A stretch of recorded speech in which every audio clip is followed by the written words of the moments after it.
电影史上最魔性的音效。你在看电影时有没有听过这样的叫声？不好意思，放错了，是这样的。这个叫声音效叫做威廉尖叫，最早出现在1951年的电影《军鼓》中。当一名士兵被鳄鱼拖进水里时，发出了这样的叫声。这声尖叫的配音者被认为是演员及歌手谢尔比·伍利。自此之后，这个魔性音效已经在400多部影视剧中出现。威廉尖叫为什么叫威廉呢？据记载，威廉尖叫的成名来自于1953年的电影《飞沙河袭击》，一名叫做威廉的士兵发出了这样的声效。尽管该片是历史上第3部采用此声效的电影，但这是取自华纳兄弟声音效果资料馆的第一次使用。后来，传奇声音设计大师本贝尔特将其命名威廉尖叫。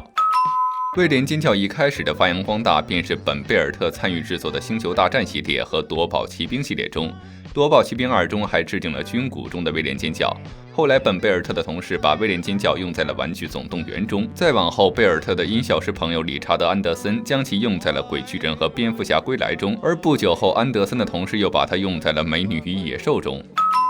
之后，威廉尖叫便被保存在了制片厂的音效文库中，并且在许多华纳出品的电影中被重复使用。该音效常用于角色被枪击、从高处摔落或被爆炸抛出时。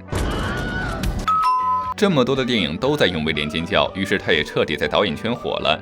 一些大导演纷纷表示想要用威廉尖叫，但只有几个制片厂拥有威廉尖叫的使用权，根本不能在商业音效库中找到它。但是通过那些领会过这段音效的剪辑师，得以让很多人从电影中获取这段音效。比如昆汀·塔伦蒂诺就是这样把它用在了《落水狗》中，后来便用在了《杀死比尔·金刚不坏无耻混蛋》中。